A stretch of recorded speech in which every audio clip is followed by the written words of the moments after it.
Hey everyone, it's Charlene from Profashion Hair, and today we're going to talk about curly and wavy hair patterns. We all want what we can't have, right? Ever since I've been little, I've always wanted really curly hair, and people with curly hair will always say, oh, I wish I had straight hair. It's just too hard to manage and it's so much upkeep. Well, we're going to learn exactly about all these different types of hair and how you should style them. We classify hair into 12 distinct types. There are 4 major categories and then 3 subcategories. So it ranges from 1, 2, 3, and 4, and it all has an A, B, and C to it. All right, so let's get started with straight hair first. So hair type 1A, it's waveless, soft, and really delicate and lacks volume. Hair type 1B has some more volume to it, but it's still smooth and doesn't have any waves. And hair type 1C is the densest of all of them.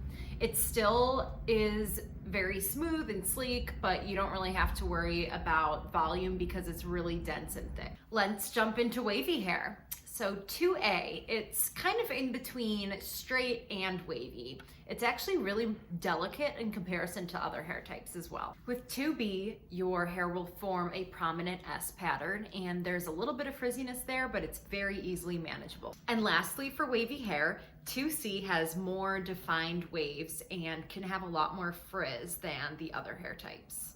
And now let's move on to curly hair. So for 3A, there are very soft and loose bouncy curls. Honestly, this probably would be defined as 3A, but obviously I did this with a curling iron. I wish this was natural.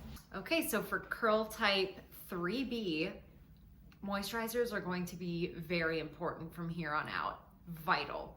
And these curls are gonna be a little more tight, like ringlets. And lastly, for 3C, the ringlets are like really tight corkscrews and the hair is not naturally soft, so you're definitely going to need some moisturizers and oils to kind of bring back that moisture and softness. And lastly, we're going to talk about the very curly hair types, the 4s. And definitely moisturizers are going to be really important for this type of hair, especially because there's so much dryness and a lack of moisture within this hair. 4A, so the curls are shaped like really tight coils and they form an S shape. 4B, the coils form more of a Z shape. And lastly, 4C, this is the curliest type of hair. It's very prone to shrinkage as well as damage, and it's very tightly packed coils. A popular misconception though about your hair curl pattern is that it never changes, and that is definitely not true. You've probably seen someone before who had like really curly hair on top, but then as it got to the bottom, it kind of straightened out. And that can be a result of extreme sun exposure or just using too many heat styling products, because you can damage the ends of your hair very easily, especially if you have curly hair. Hormonal changes can also affect your hair and like the curl pattern as well as how dense it is. So when women are pregnant, they are producing a lot more estrogen in their bodies and have a lot of just different hormonal changes. So their hair becomes really luscious and grows really fast, but then of course, after birth, their estrogen is decreasing again, and this might result in like hair falling out or feeling a lot less dense. Here's a quick tip for a lot less breakage, especially on the ends of your hair. Start detangling from the bottom up. So start like brushing down here and then work your way up, so you're not like pulling the knots down through your hair and causing a lot of stress on the hair follicles.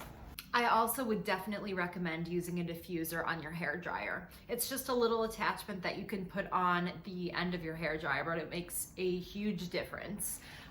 It doesn't make your hair blow around as crazy and much, and it also distributes the heat a lot more evenly, and your hair will just look so much better if you use a diffuser. So definitely invest in one of those.